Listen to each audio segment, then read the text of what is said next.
Good morning, my friends and followers, my awesome subscribers. Thank you very much for continuing to watch my videos and comment. I read the comments.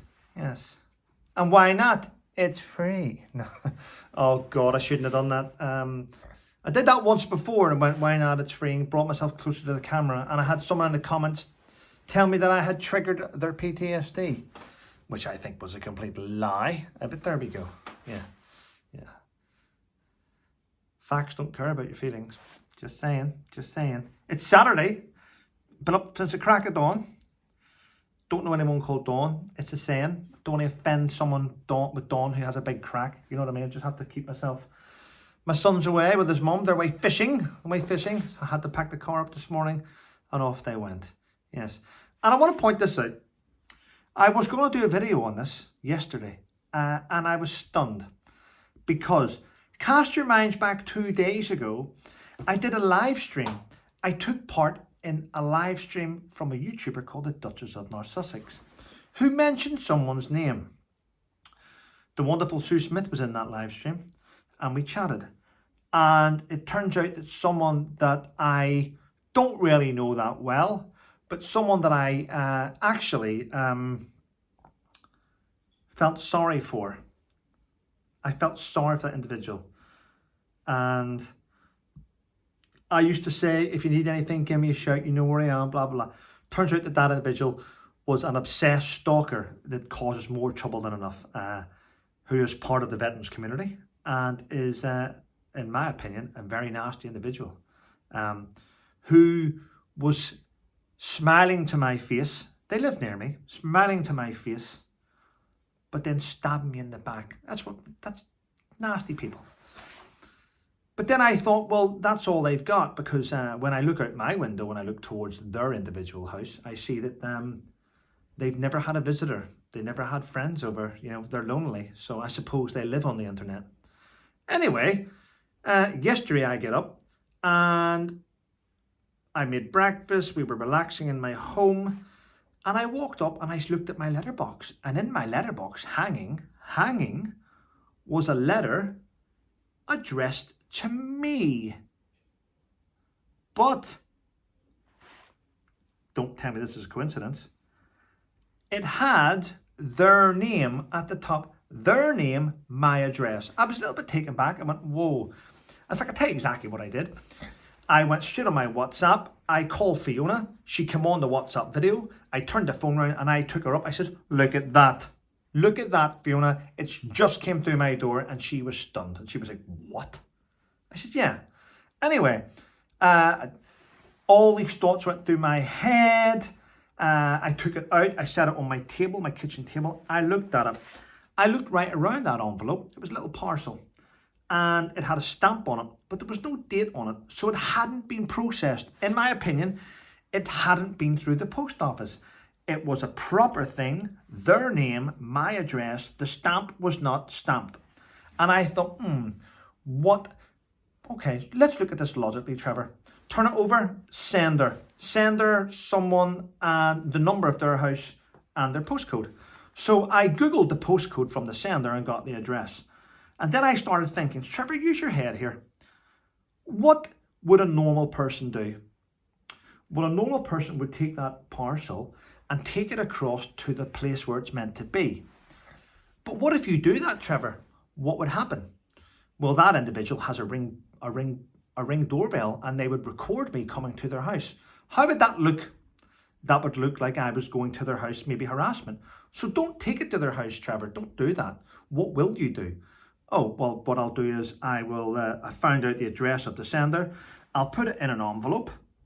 I'll write a note saying this person does not live at this address, and I'll send it back to the sender. And that's exactly what I did. And I photographed everything. And I think that was the logical way, the logical response. Now, please let me know what you think in the comments. Did I do the right thing? Now, here's the thing. I can't open it, even though it's addressed to me. It had their name on it. So don't open it. That's against the law. Don't bin it. That's, again, probably against the law. Don't go and take it. You'll be recorded by their doorbell. Okay. So what do? You send it back. And that's exactly what I did in the post office. I think that was a great choice, actually. Yeah. But anyway, there we go. Yep. As you can see, I'm always weary of what's going on. Always keeping the mind fresh. So what else is happening? Well, listen to this here, people. Would like to point this out. This story's in the papers today.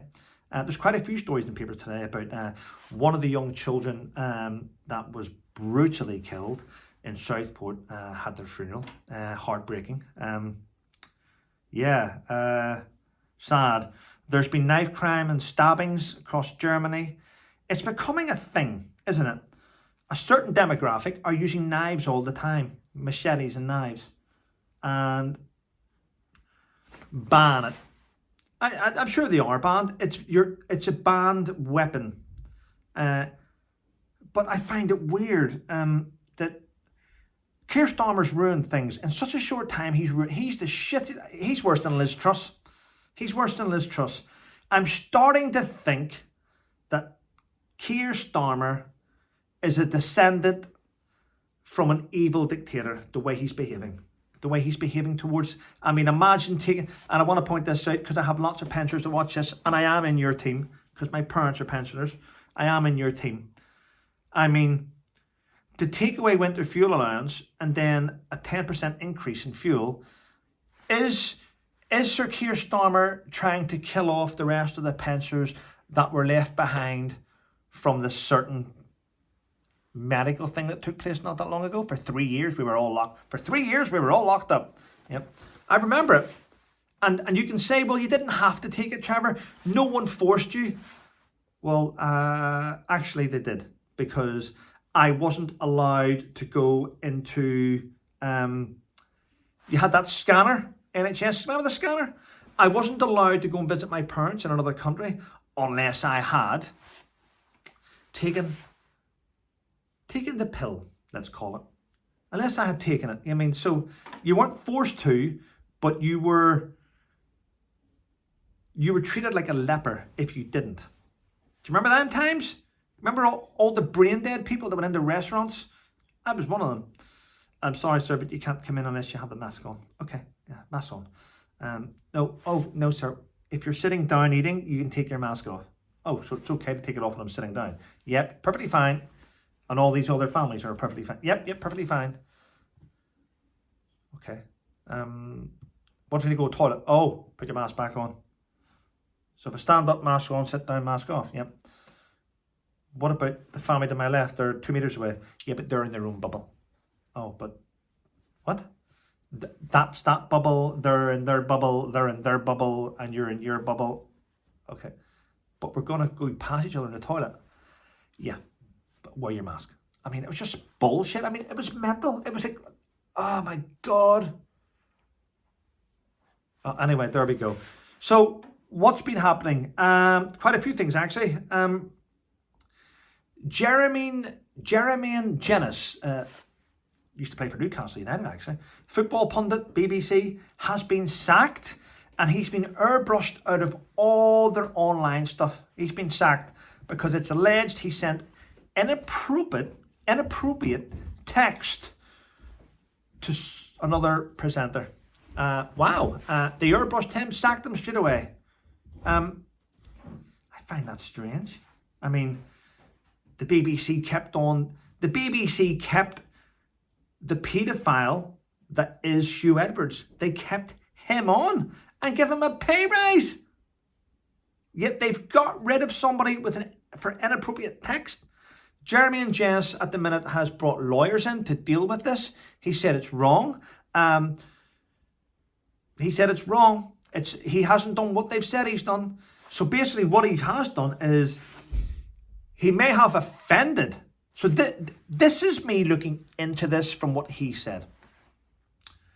I've brought my lawyers in and they're going to deal with this. I've been unfairly threatened. I've lost my job in the BBC, TalkSport, TNT. I've lost all this stuff, all because that I have fallen out with this female presenter. But prior to me falling out with this female presenter, we did text. He would send Gary Lineker a text, and at the end of a text, he'd put a kiss. It's a way of endearing. I had this chat this morning, actually, with my ex-wife. It's a way of endearing. when you text someone that you both are really good friends. I think my friend, I can't mention her name because she uses a false name for her TV work. But when she texts me and says, "Oh, Trevor, see you soon, kiss," I text her back, "Okay, see you soon, kiss." I find that appropriate in the world I'm from.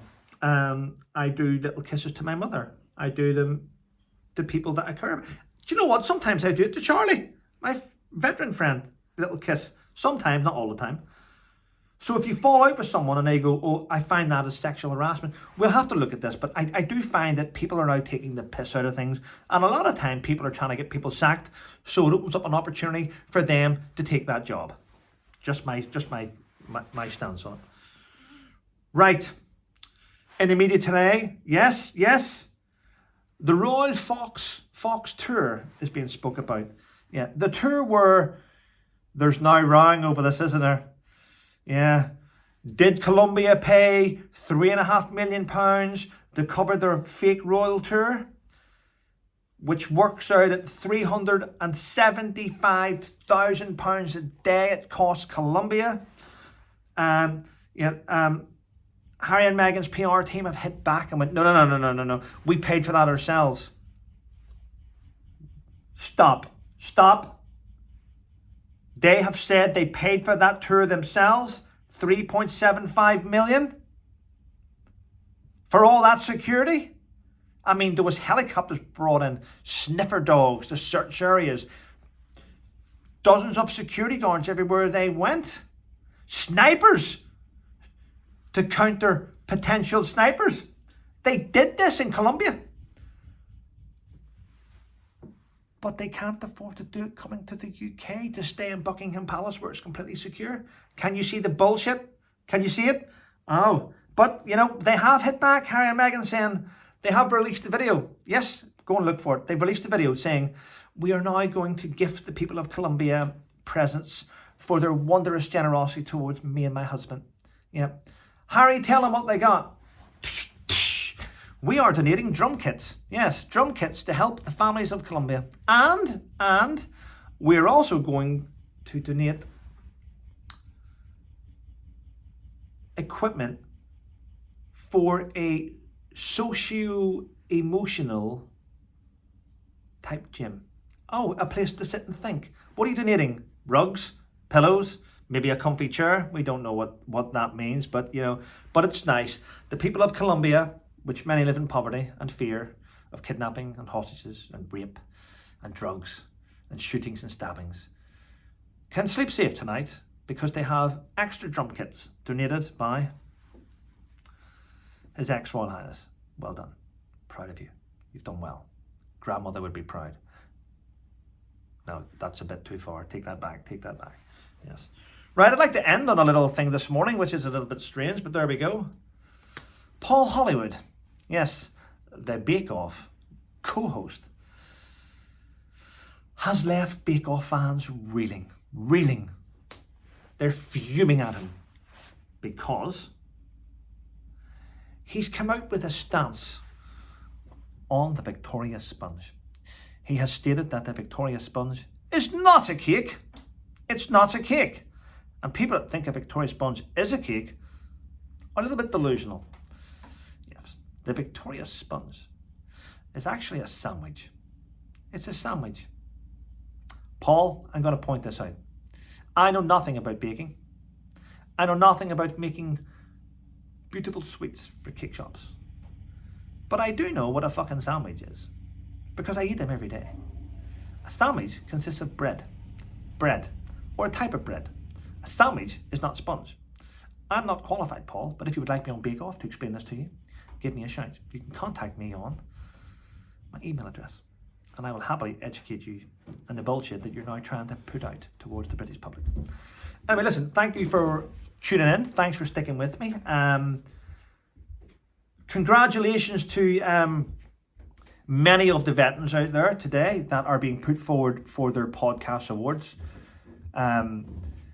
which I would like to point out that 99.99% of these podcasts have had only 5% of the views that I've had on YouTube. But good luck and well done. Yeah. If you would like to come on my YouTube channel to promote your podcast, it may get you more views. But have a wonderful day, people, and stay safe.